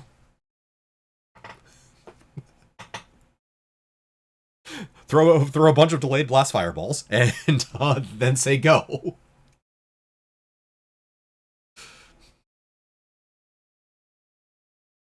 I think it's when you say road roller. Yep. It might be time for roll to roller. Yep. Whelm, which is here because I have found space for it. But yeah. Idea is basically the same. This is actually one of the big Eiler attack spells, and this is probably the best one, honestly. So standard action has a close range. You get one living target per level. They don't have to actually be near each other, so you can get as many things in close range as possible. Yeah, so they deal non-lethal damage, but it deals normal damage and will just completely negates. This one's not bad simply because the targeting is so loose. It is everything at close range that you can... pretty much everything at close range that's attacking you, practically. Like when you get the spell, you have 7 different potential targets. Let's... Oh, yes. Channel Divine Feeling... Channel Divine Health and Channel Pyroburst, 2 of the 3 channel spells here, which, so you start casting the spell, and then when you stop casting the spell, it has an effect. So if you just cast as a swift action, D8 healing, standard action, it's a Cure Light Wounds, full action, Cure Medium effectively, so level 2 spell equivalent. Yeah, for full round. For 2 full rounds, it's 48 plus 20. Which is normally what I think that's... Yeah, that is what a level 4 Cure spell would do, actually, for healing. Yeah. So, like, not amazing, but is versatile. And notably, like, you can't... If no one is damaged the first round of combat... Oh, yeah, sorry. The big thing about that was these have range. So they're not touch. The standard action one is close. The full round action one is medium. And the 2-round one is outright long. So if on the first round... If you are actually a dedicated healer, you could just start this on the first round of combat. Then when your turn comes up, you can decide whether or not you actually need to do the full round cast. And just at the start of your turn heal someone, or if no one's damaged still, you can just hold it another round, and you're going to have this big cast with a range of 400 feet plus 40 per level, so you're absolutely going to be able to heal anyone. Channel Pyro Burst is a little more questionable because it's the damage one, but if no one's up close anyways, I guess you could hold it for a bit, and or if combat hasn't started, it does do more than what you would normally get for a level 4 spell by a bit. Not by too much, but for a bit. Like, 2 rounds of casting, it does a d10 per level, or 20-foot radius spread. Like, if you're starting combat with this, it's a bit better than what you could be normally doing. Does cap at 10d10, so... let's see, Cloud of Knives, which was actually kind of a neat one. So yeah, you cast it, lasts the round per level, but as a free action every turn, you throw a knife. Range attack uses your base attack bonus is equal to your caster level plus key ability bonus. It is targeting normal AC, but it's still a free attack, basically at full base attack bonus using your primary stat. A little bit of extra damage, d6 plus third cast level. Damage reduction normally applies, but note that this is probably the only spell where I've seen an optional material component. Notably, you can spend a silver dagger to effectively make these silver, though they deal less damage. Silver weapons deal all less damage. Yeah. Let's see. Curse of Arrow Attraction. Standard action, lasts a round per level, but is -4 AC versus projectiles. That's exactly what it says on the tin. Crown of Clarity, which there were actually a decent amount of these as well. Basically, Crown of Insert the Blank, and basically they take up your head slot while they're active. Have a fairly long duration, but can also be discharged for an effect. This one is +2 competence bonus, so listen in a spot. You can discharge them to make it an 8 for a single check. This is the best of them. They weren't terribly great, but was an interesting line. Let's see, Insight right here. Oh yes, this is just a good crowd control spell, because close range, 1 creature per level, no more than 30 feet from each other, but still decent. Everything that fails its save attacks the nearest creature on its next turn, whether it's friend or foe. Affected creature attacks with whatever weapon is in hand, etc., etc. Will move in order to get to the nearest creature. If it's not within charge range, just move towards it. But yeah. can direct a lot of enemy attacks at each other, basically, especially early on in a combat. And again, it's a Beguiler spell, so they're going to know it by virtue of it being on the Beguiler list.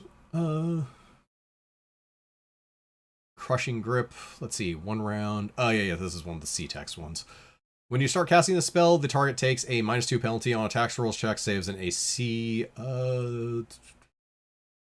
Yeah, because this is a 1-round cast, but when you start casting the spell, before you've actually before it goes off, they just straight up have a flat debuff.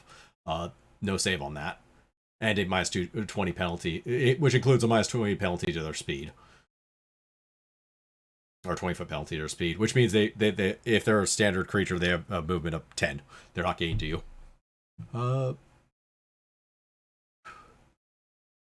Let's see, and then Fortitude save for paralyzed. If they pass the save, tough shit. I believe they still, yeah. Either they pass the save, the initial effect keeps going for another 2 more rounds. So yeah, they get the suck effect regardless. Yep. And it just sticks. At the fail to save, they are just pretty much fucked. But even if they don't, it's just good. Let's see. Troll shape. You turn into a troll. Gain temporary hit points. Disappears at the end of spell's duration. No, this is a swift action. Just turn into a troll for a round per level. It's just a... Hey, I want a combat form now. Yeah. And it comes with a bunch of temporary hit points. Let's see. Dancing Blade does exactly what it says. Animates a blade once each round to attack something. Standard caster level attack thing, blah blah blah. Let's see. Also uses everything that goes with that weapon, its attack bonus, its enhancement bonus, etc, etc. Says absolutely nothing about the size of the weapon, so you don't worry about the size of the weapon penalty, so you're animating a colossal greatsword, and it's just fucking funny.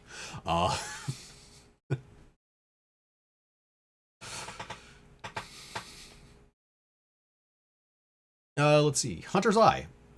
Yeah, ranger spell, swift action, you gain sneak attack dice.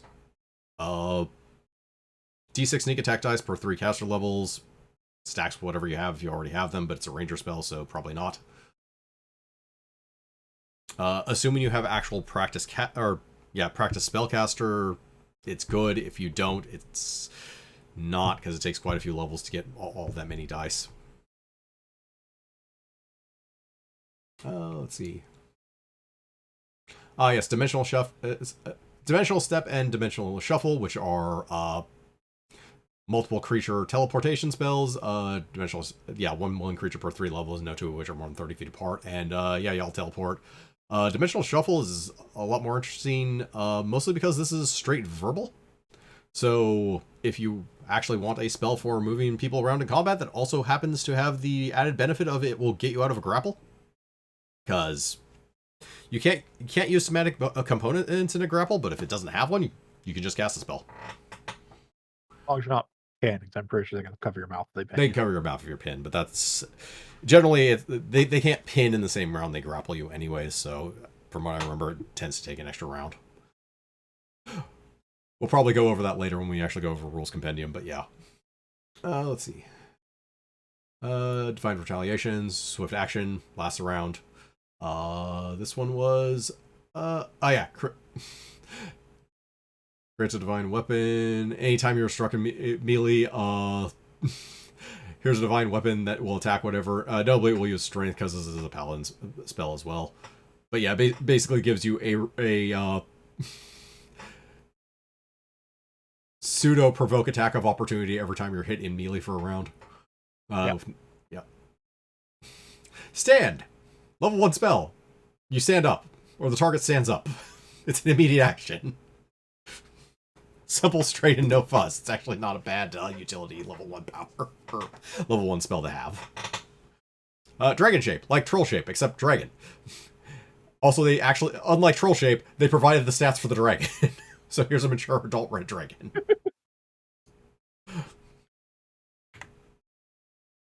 Okay, through R, I'm not getting through a lot of spells. Ah, yes, Electric Vengeance. Cast a spell only when you're saying it hits you. This is a revenge damage shield, or one-time revenge spell, basically. When you're hit, you deal electricity damage back at them. This one's 2d8 plus 1 per caster level. The greater one is 5d8 plus 1, etc. This is our new spell, Electric Vengeance. Diddly, diddly, diddly, diddly. Energy just here's an immediate action 1-round spell that just gives you let's see. Now next that's right.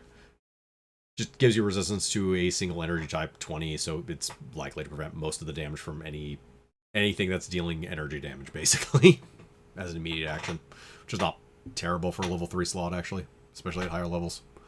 Let's see. Yes, Energy Surge greater, which obviously Energy Surge lesser, because, you know.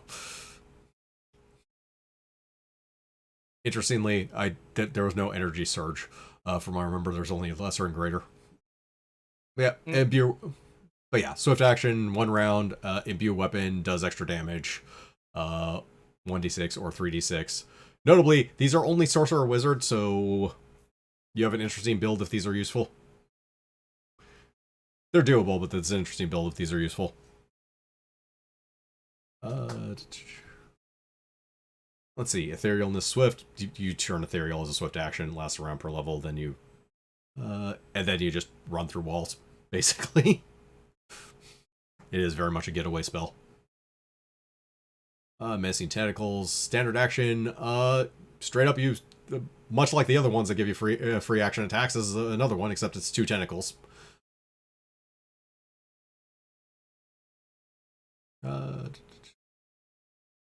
And also, unlike the other ones, this is actually your base attack bonus plus strength. It doesn't let you use any of your casting stats. But it's still 2 extra free attacks around, which is solid if you actually have a good attack bonus, or a decent attack bonus. And it is a druid spell. Let's see. Friend to Foe, which is another decent crowd control spell, because a large amount of targets, decent range, actual duration on this one. Yep.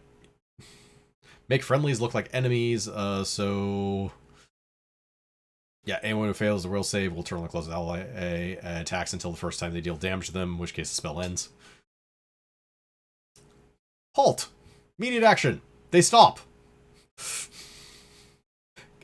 Must stop moving and cannot move farther on its current turn. If they fail, will save. Quite literally, just tell that guy to stop. Which is not bad for an immediate action crowd control spell. Knock it off. Oh.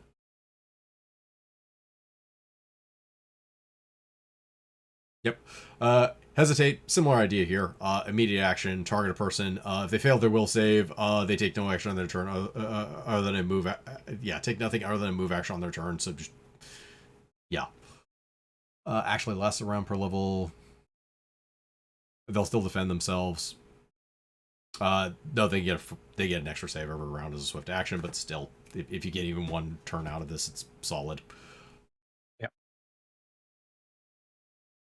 Let's see. Invest protection. Heal living creature you touch for D8. Yes. Heals that also come with damage reduction. Note /evil. So a good portion of things aren't going to overcome that for the most part. Light protection's kind of more on the mess side, but heavy protection is reasonably solid for level 5. It's not a great amount of healing, but it's still a decent bonus on top of the DR5 evil. It's enough added together to actually be probably worthwhile. Let's see, Master Touch, subject. Yes, swift action that is just straight up +4 bonus on a skill check to someone. And it's just a level 2 spell, so again, not bad if you need to pass a skill check, which, yeah, you need to pass skill checks sometimes. You can't, not everything is solved by knock, unfortunately. Let's see. Kelgor's Grave Mist. Oh, yeah, that's right. This is an AoE. Yeah, this is AoE. Everything here takes a d8 points of cold damage per round, but, oh yeah, and become fatigued. Does not save for this, by the way, unless they have spell resistance. They are fatigued. They also take a d8 points of cold damage around. So yeah, it is just a straight AoE debuff as a level 2 spell. The damage is shit, but it's automatic fatigue. We have Python. Struck by this ray can only make one attack per round, cannot make attacks of opportunity. After it's been in effect for one round, they can start actually making reflex saves to resist this, but it will at least last for one. It will at least work for the first round of combat. And fun fact: high level monsters will have multiple attacks, and that's that's where a lot of their damage will come from. Like a dragon. Dragon. Dragons famously only have single dragon. attack.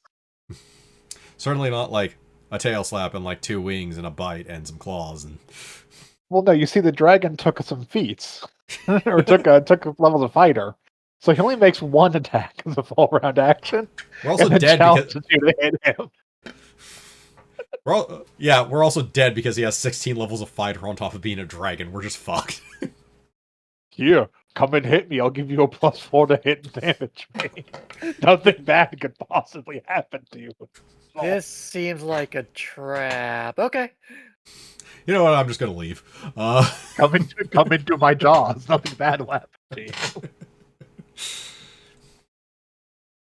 I will fight you with my tongue. Oh. Some people are into that.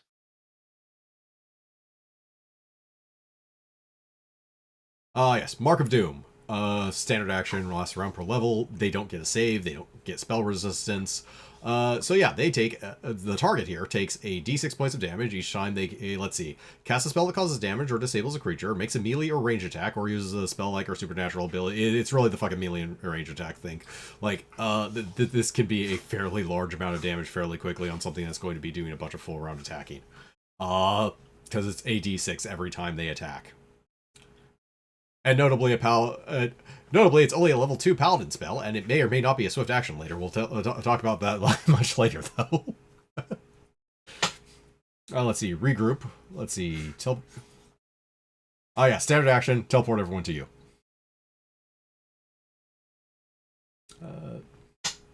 Simple and straightforward teleport to get people out of dodge. Okay. And we're done with spells. Man, there were a lot of spells. Alright, now on to the more esoteric stuff, because they threw it behind the crunchy bits instead of in front of it like they normally do. Character options section. Yep. Starting with character backgrounds. Note these backgrounds are just plain fluff, unlike in 5th edition, but they're kind of interesting things. Like, here's your youth at the tabletop. It's a lot of words for what it is, but if you need inspiration, it's not a bad place to look. Personality archetypes, similar idea, just like challenger, companion, crusader, innocent, explorer, blah blah blah. It's just different motivations. Also personality traits, again, the same idea. Like, are you charming? Are you disciplined? Are you carefree? Then some just, good advice here, although some of it obsolete, like here, managing the paperwork, so remember to write everything in pencil, or just use a spreadsheet. Do the same way as your friends do. That probably doesn't matter as much if it's just your character, but yeah. To be fair, when 3.5 first came out, it's perfectly valid when 3.5 first came out. It's just that the advice is kind of elite with time, but yeah. Our thing, keep track of time effects, rely on DM arbitration, etc., etc. Have all pertinent statistics on hand. Good luck with this one, but try at least. Do your best. Yep. Also other things, rolling conventions, just decide what doing. Dice are cocked, supply your own dice, which has become less. It's nice to supply your own dice, and most people want to have their own set anyways, but is less necessary when you're playing with veteran players. Trust me, we all have way more sets than we're ever going to fucking use. I was going to say, most people at some point after they've played like one game of D&D and intend to play more have just gotten like a poundo dice from somewhere. They may not be like the fanciest dice, but they definitely have like multiple full sets of D4 through D20. Yeah. But yeah, other things, and respect Spotlight, which is more on the table etiquette thing. I don't try to hog all the time, let other people do things, etc. And other concerns. Me. Huh? Yeah. No, me. Let's see, other concerns. That's why you DM. Yep. Avoid distractions. Help your DM. Also talk about your character. Probably the thing I myself need to learn to do more. Yeah. All right, and into the adventuring group. So let's see, party backgrounds, chartered. This is more like, why are you together? Why are you together? What type of party group are you? Do you have child friendship? Blah blah blah. Building the party itself. Okay, now we get into the bits that are going to get more interesting to us from a critical standpoint. Adventure party basics. Okay, so for this section, they built the party roles and give advice on playing them. Starting with advice on the warrior archetypes. Let me start reading one of these and you'll understand why I've been amused by this section. So here's Monk's advice on being a warrior choice. So Monk, another great warrior choice. The Monk is excellent at slipping past the ranks of lesser foes to focus her attacks on the leaders. Her great saving throws, evasion, and resistance to mind-affecting spells and abilities make her far and away the best warrior to throw at enemy spellcasters. But although she is never unarmed, the Monk lacks the damage potential of fighters and barbarians who can bring heavy weapons to bear against the foe. Do I need to stop yet? They do have faster movement speed than some of the other ones. And they're likely to be dex-based, so their ability to tumble past things to get towards people in the back line is technically accurate. Certainly a fighter with a bow will do a better job of this. I was going to say that, yeah, the ranged fighter's just going to do a much better job of burning a spellcaster. Although that spellcaster could just have wind wall, in which case the ranged fighter cries. Yeah, there is that, at least. But she shoots everything else on the field. Yeah. You're playing a monk as your party's lead warrior. Don't. Oh yeah, furthermore, the Monk must focus her feat selections on improving her armor class because she loses her best ability if she wears armor. Fun fact, no. Like, there's plenty of advice I could give for feats for Monk, but armor class... No, you've got plenty of other things you need to focus on, quite frankly. And you don't get that many feats, that's the other issue.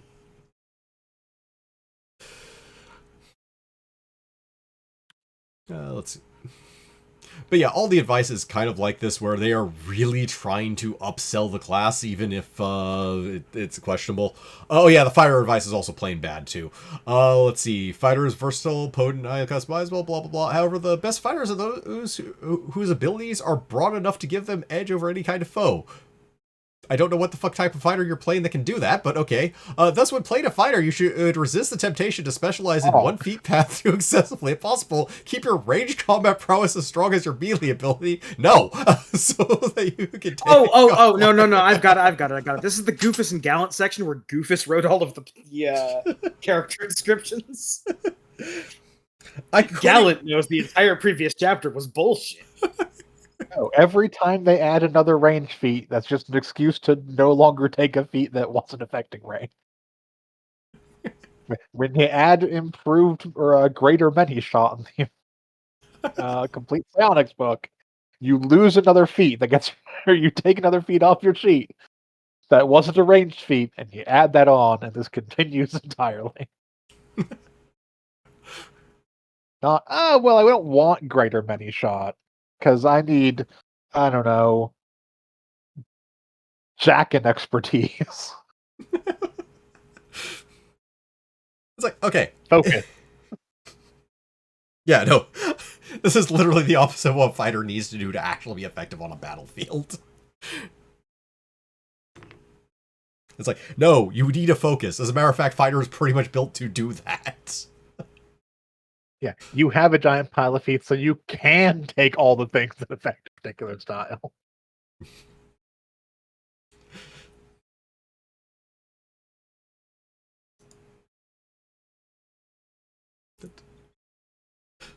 Let's see. How can we fuck up paladin advice? Let's see, not only makes a great spokesman for the party, but she also serves as a support system for the clerk. The healing that the paladin can provide through her lay on hands ability leaves the clerk with more prepared spells and need not cast cures. Like once a day. That's accurate. Yeah, it is a little bit on the accurate side, yeah. The equivalent of fighter in terms of combat prowess. Bullshit. Especially as of this book, bullshit. I mean, if the paladin doesn't have evil things to swing into, he's worse off than the fighter is. that is true, at least. Yeah. The smite is definitely better than piles of feats for the fighter. Yeah. On its own, provided you're swinging into a target you can smite. Star for feats, it can only focus on 2 feet paths. Actually, you're best off focusing on 0 feet paths. Just grab utility that makes you good. Don't try to, let's see. Choose develop mounted combat path, which you will only do if you're doing Cavalier, because otherwise you're probably replacing your mount. Well, yeah, because you get double damage. You get double damage charge, or 2 extra damage per level charging smite that also doesn't use your smite when you miss. Yeah. I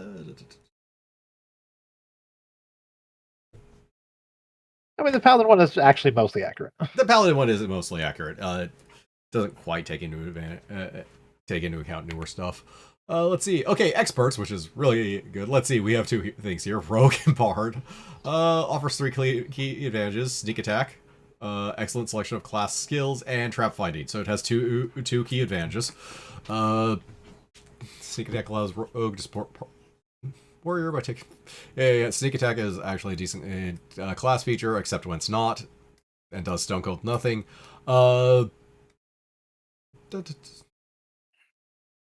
Let's see. Ranger can serve as a rogue substitute, broad skill selection, talent's more useful in wilderness. That's kind of true, like the disarm stuff, or there is stuff a rogue gets, a ranger just doesn't. Don't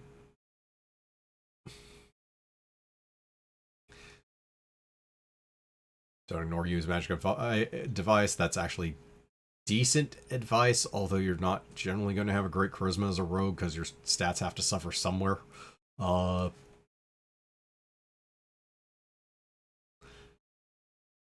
Let's see, bard. Basic same idea here. Yeah, basic same idea here. Don't have the rogue's trap finding ability, which is fine as long as you're not playing modules, honestly. Bag of rats for. Yep, or bag of rats. Bag of rats, 10-foot poles. There's a bunch of inspires that aren't courage. Yeah, that one's not terrible. Let's see, arcane here. Wizard and sorcerer.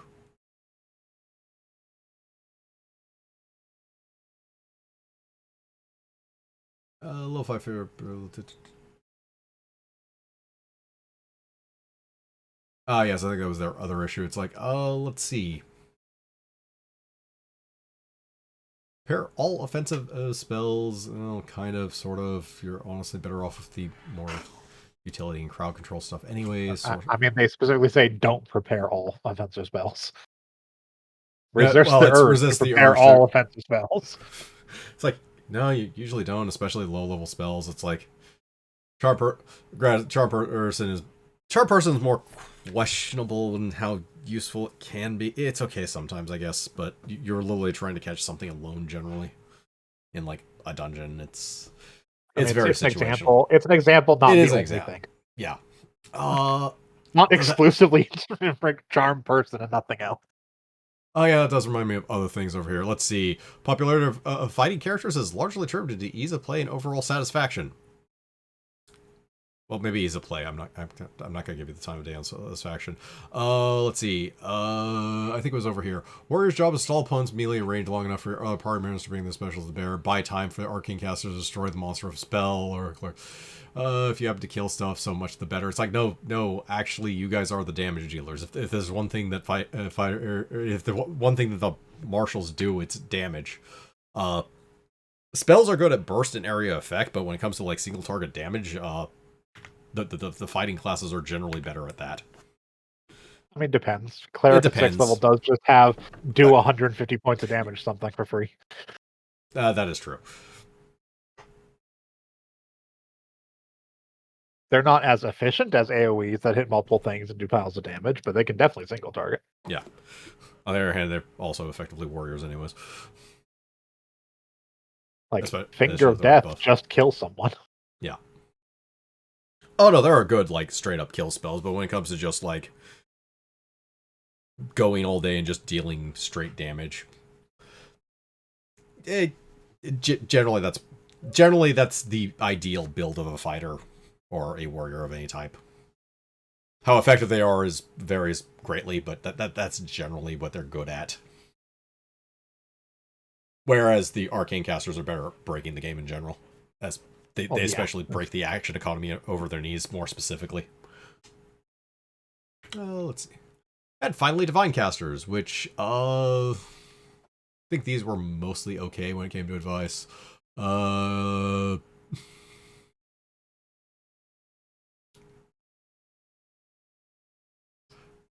Let's see, if you're the druid, you're more likely the only character in the party with to cast cure spells, unless your group also includes a bard or a higher level paladin, and if it does include a higher level paladin, and they're memorizing cure spells, those are fucking worthless cure spells. And it learns the cure spell. It does. At the level you would get cure spells. Yeah. No, I meant the paladin. Paladin's cure spells They are have, not they have good. better things to do with their spell slots. But... Yeah. It's like, yeah, the druid is fine on cures. There's a good chance that if you're running a druid, there's also another healer in the party anyways, but less so in this edition, but you're much better off in a party that has a cleric, so you don't have to care. Oh yes, and missing elements, which... Yes, missing divine spellcaster. I think in this edition the advice is don't, because it's really painful. Let's see. Is the element most commonly missing from my party? I'm not sure what parties you're playing. Go for a spotlight with fighter or wizard. You have what? There are plenty of things you can do to take the spotlight as a divine caster. Mainly, become a better fighter. Yep. Why be fighter when cleric right there? Yeah.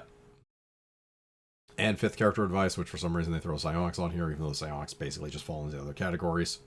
Nah, you're not allowed to have psionics unless you have a fifth character. Yep.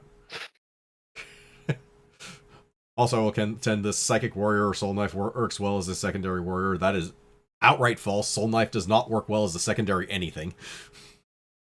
It's not true. You do soul knives, you go into the bow class. Yes, soul bow works perfectly fine, because soul bow is actually good. You're going to suffer until level 6, but man, once you get fucking soul bow, you're golden. Pretty much. And take your lumps. Yep. Let's see. And just other various advice, thinking as a group. Team roles, which I don't think we've had the majority of these. Let's see, cartographer / historian. No, we just have a campaign notes document, honestly. Yeah, which you take care of, so you're the cartographer in the story. I guess technically. Let's see, face. Certainly, You guys parties don't have have one. Listen, just because current party everyone does not have a face. Okay, listen, have just because negative everyone faith decided to in the tank current party. charisma because no one ran a charisma class. I didn't tank charisma. I just didn't put anything into We've it. had Yeah. faces in previous campaigns, but the current one does not have a face. We will have a face if my current character dies. Not be planning on characters dying to have a face. Or if our fifth person we're considering joins us. That's right. yes, Because we will make him do a face. will not make him do a face. No, He can do I- whatever But he I, wants. but I presume that you lot will try and goad him into making a face. I No, he can make specifically whatever he hope wants, I he don't has care. negative charisma. I want him to somehow be worse than us. I mean, I have negative charisma. For sure, Like I Smith has said, negative somehow charisma, too. worse than. No, he has No, 11. his is neutral. I was Yeah. 11. Okay, fair enough. Yeah. Let's see. General, I try to avoid this if anything. But yeah. It's like, hey, give people advice in combat. I mean, like, there's lines. Judge, come. Inevitably, characters and their players come into conflict during the game. Blah, blah, blah. We're an established group, so this is less of a necessary role, but I can see it in like a newer group. Someone has a mitigator. Let's see.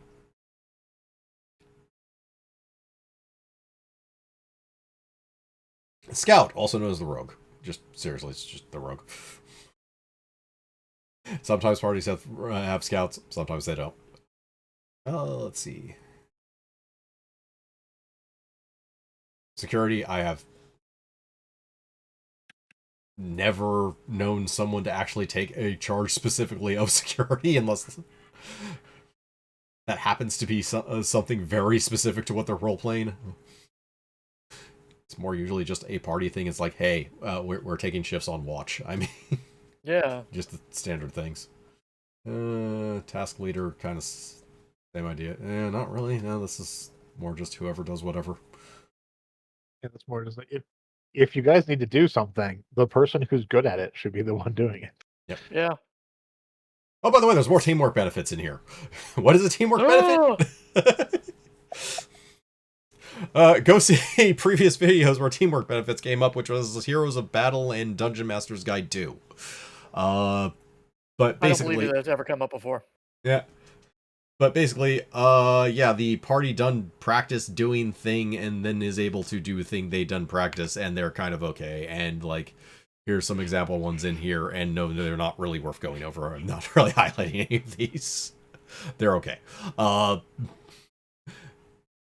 Teamwork feats in Pathfinder First Edition are just a better way of doing this concept, honestly. Yes, and I think finally affiliations. So, broadening your game. Just the idea of like, yeah, either social affiliation or racial affiliation, various things for characters to join. Basically, here's some example ones. Like, you could belong to a tribe or etc. Or a consortium. And rules for creating your own affiliations. This is 3.5, so again, there be mechanical stuff to it. Yes, and this chapter on rebuilding your character, which is actually kind of decently well put together, strangely enough. So first is the concept of retraining. So when you retrain, you can change a class feature, so exchange a class option for another, gain a feat, language, skill, spell, any of these options. When you retrain is when you level up. Just do it. Go ahead. There's no money. Just, fix your fuck ups. It's fine. You chose something you didn't want. It's okay. You can just do it. That's Nice. remarkably light-handed and generous of them. I approve. Yeah, no, I was surprised. I'm like, wait, there's no clause here. You're not like fucking making them pay experience or anything. It's like, okay, that's fucking yeah, sure. Perfectly happy with that advice. It's like, okay, yeah, that's exactly how that should work. It also. Okay, Sorry. I was just gonna say it also promotes people spreading out and doing things they normally wouldn't, and not sticking to like one archetype. If they know that, oh, this archetype didn't work out, I can just go back to what I needed to do without, having to make an arrangement with my DM or, recludge a character. Just, oh no, Krug's not good at crossbowing, so Krug's gonna go back to smacking things with an axe. Yep. And the more extreme, rebuilding. This is exactly what it says on the tin. Like, basically, take your character and rebuild it. So the process for this one's a little bit more involved. You do a rebuild quest, then you're done. You basically remake your character kind of however you want, including changing stats around, which is also an interesting concept. Now, mind you, there's a rebuild quest here because okay, this is a more significant thing than just like changing a few little features here and there. And they have some example rebuild quests, and they're not even asking too much. It's basically like, yeah, just go do a quest, and like, if you want to turn from a fighter into a paladin, this is how you would do it. You just do a rebuild quest, which is kind of a nice, flavorful way of explaining why your character suddenly went from a fighter into a paladin. And it's like, oh, I don't know, I went off and did something for this deity, and he bestowed paladin powers on me, and now I'm a paladin. Okay, yeah, that works. Or something like that. Or I'm a monk, and then I went and hit things with a sword, and now I'm a fighter. Don't ask questions. Yeah, and finally, getting to the appendix. Let's see. Quick PC and NPC creation. This is literally going through the list of character creation, including like suggested like stats, etc. for a bunch of classes. Just basically suggested choices. What skills you want in order, etc. Things like that.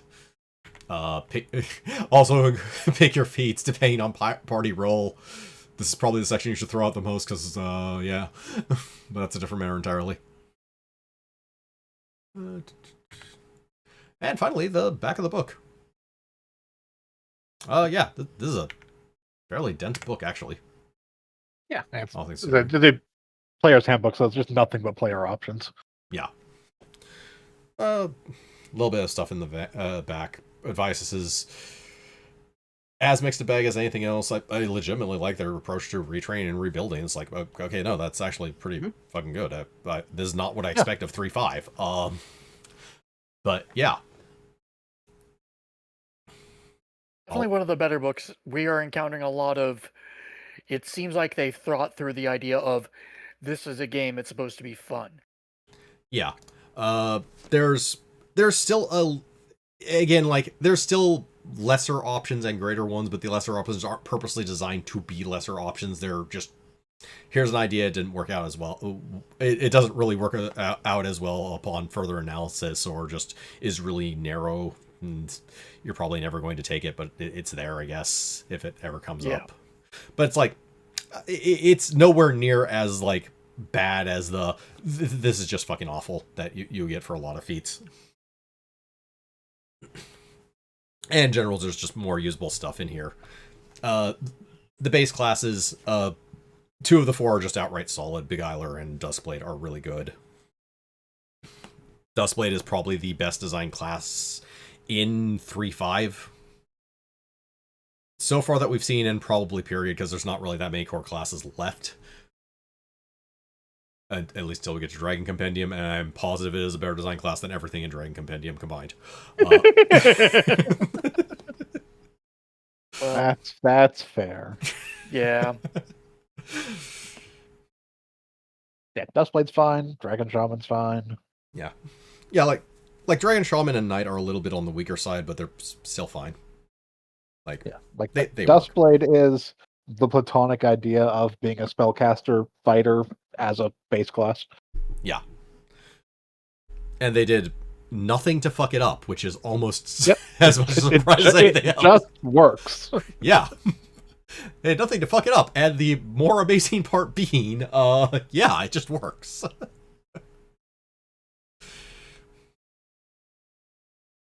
But yeah, this is basically really where they started to just understand how to design their game, and like the books from here on out are mostly bangers, with one notable exception, but it's not because of mechanical design. And we'll get to it when we get to it. But yeah, like, oh boy, yeah. Krampus, Hunter, any final thoughts? We see in this book the seeds of what, I'm going to be honest, either most of their competitors or finally later them in like 4th and more than so 5th edition would actually pick up on. But there are like the seeds of ideas that we know today, like alternate class features and stuff like that. It's good to see him in here. It's a good forward progress for the game as a whole. Yeah. Yeah, this is actually where they start, like, the alternate class features, especially, where they just drop the okay, screw it, we don't need like these racial alternate levels. It's like, okay, you're overdoing this. It's like let's just be more straightforward and replace X with Y. That's and this is pretty much exactly, this eventually becomes how Pathfinder First Edition just does its things. Instead of doing prestige classes, is outright archetypes, which is just a pile of replace X with Y style things. Yeah. And subclasses in 5th edition are along the same lines, except they don't, instead of replacing X with Y, they just leave spaces to be filled in later with things that are more specific. But is along the same ideas too, kind of. Like just allowing for a bit of customization. Yeah. Yeah. I would say it's probably one of my favorite, like the best of these supplemental books of the non-core 3. Yeah, I can easily see that. It has a little bit for basically everyone. Actually, more than a little bit for basically everyone.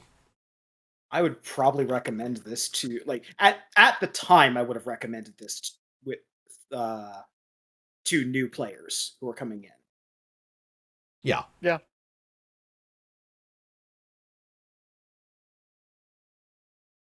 But yeah, I think that's about all one can say on this book.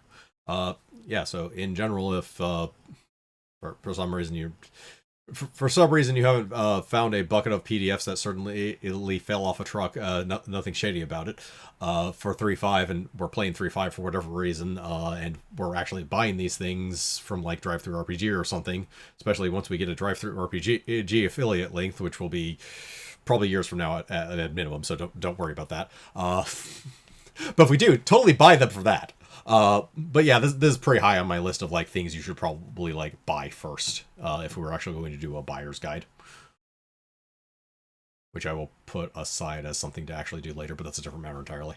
But yeah, that's all we have when it comes to this book. So moving on to the next thing.